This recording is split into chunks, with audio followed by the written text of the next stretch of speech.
They told me you were in league with the Scoia'tael, with Iorveth himself, no less. Is this true? More or less. Have you heard of the slaughter of Enshe at the ravine of the Hydra? The kings of the north effectively forced the Empire to condemn and execute the war criminals of the Vrihedd Brigade. Iorveth was among those condemned.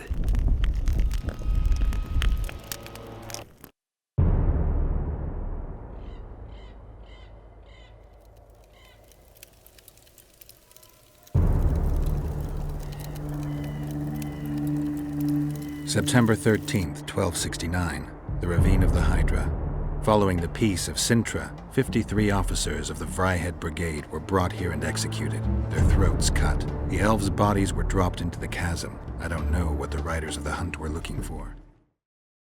Welcome to another Witcher lore video. So I was considering what to make today's video on, when I realised that it's actually been quite a long time since I made a video involving the elves or even on the elves in the Witch universe. So I decided to cover a subject that I personally find really interesting. And, as I'm sure you can tell by the title, that subject is the Vrihedd Brigade. So anyway, let's get into today's video. The Vrihedd Brigade was an elven unit of the 4th Cavalry Army. They were a part of the Nilfgaardian mounted troops and were commanded by Major General Marcus Brybant. They took part in the Second Nilfgaard-Nordling War, most notably at the Battle of Brenna, proving to be quite effective against the forces of the north. However, despite helping Nilfgaard in this battle, the lives of the officers of this brigade were given to the Nordlings as a condition of the Peace of Sintra. For a bit of light context, the Peace of Sintra was an agreement that Nilfgaard made with the Nordlings that brought an end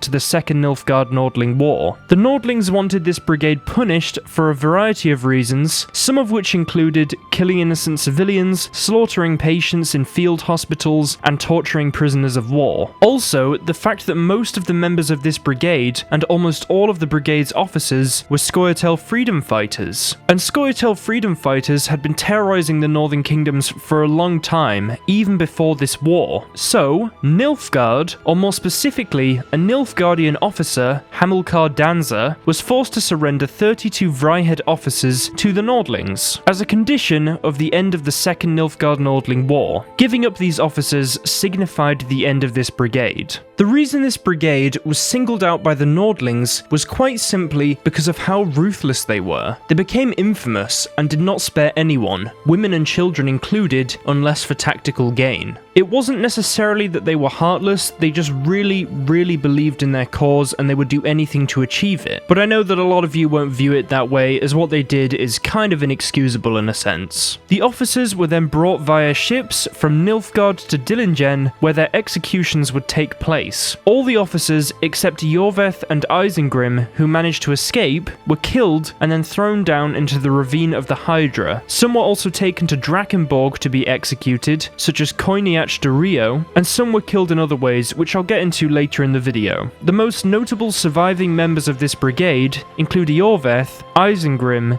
Cheruviel, and Yavin. I'll make full videos on each of these characters in the future, as I feel as if each deserve their own videos, but I will say that I have already made a video on Isengrim.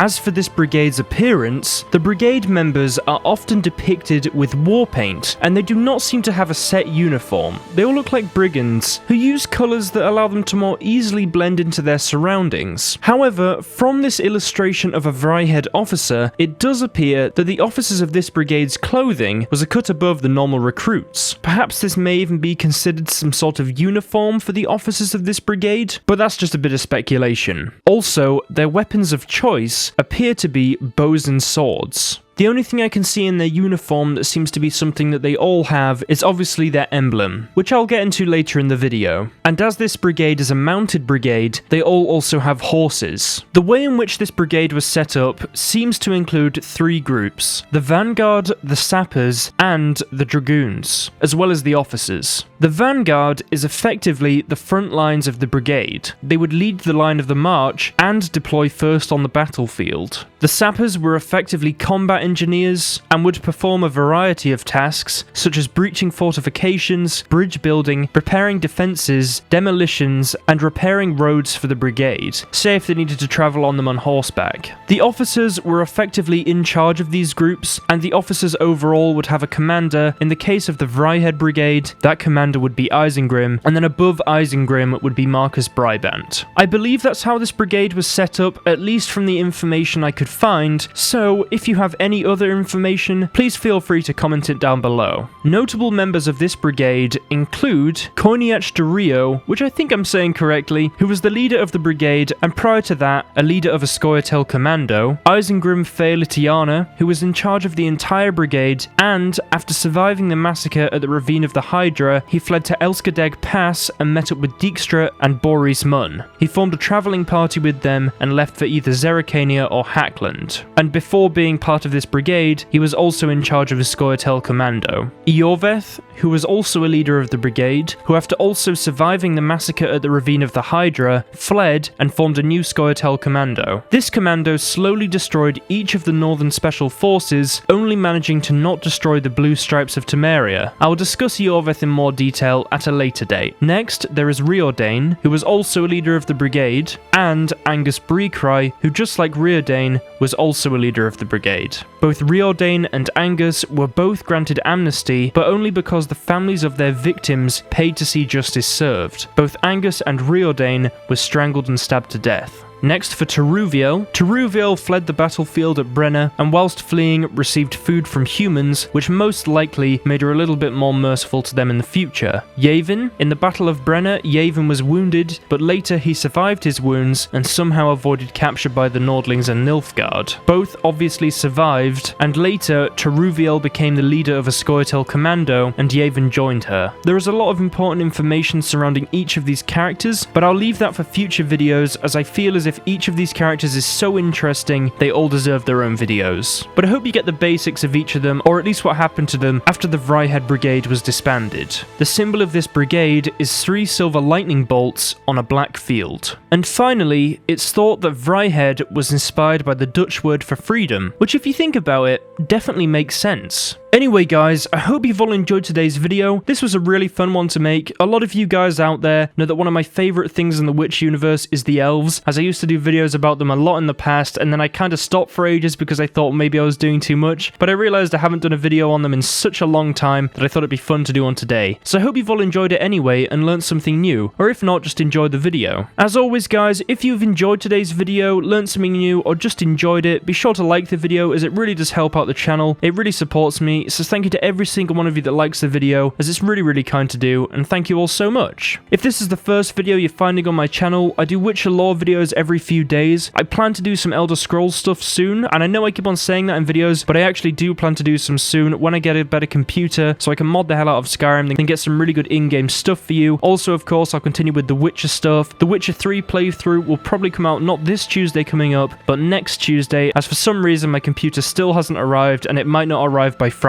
So we'll see. If it arrives earlier, I'll try and get the video out. Also, be sure to follow me on Twitter. I put stuff on there whenever anything cool happens. Recently, I bought a Witcher 3 sword. Showed you guys that. You seem to like it. I'll post stuff like that on there. I'll post the videos on there. I'll tell you when anything cool's happening with the channel, and it's really cool. So if you guys want to follow me on Twitter, make sure you keep up to date with all that stuff, or just want to support me, thank you to every single one of you that does that. Also, be sure to follow me on Twitch. I'll get back to streaming on there soon. I'm quite busy at the moment, as I've said before. I'm waiting for this new computer to arrive, and when it does, I'll be able to stream a bit more easily, as at the moment this computer is just not really good enough to be able to do it properly. So if you want to make sure you don't miss those streams when I do go live, be sure to follow me on Twitch, and thank you to every single one of you that does that. Also, be sure to join the Reddit and Discord. We have hundreds of people in the Discord now. People chat there every day, so if you want to talk about stuff you like with The Witcher, or even other subjects you like that you think people that like The Witcher might enjoy, feel free to go and join the Discord, chat with people. There's Gwent challenges in there, music recommendations, and loads of other stuff, so be sure to join that. That's in the description. And also be sure to join the Reddit. Post whatever you want as long as it's within the rules. I look at the Reddit pretty much every day to see if anything new comes up, so if you want to post on the Reddit, that'd be really cool. So thank you to every single one of you that does that. And finally, as always, a big thank you to the Patreon pledges. You guys are honestly amazing. You really help out the channel so much. It's very kind what you do. I just want to say thank you to to every single one of you that donates to me on Patreon, as it seriously helps me out more than you know, so thank you to all of you that do that.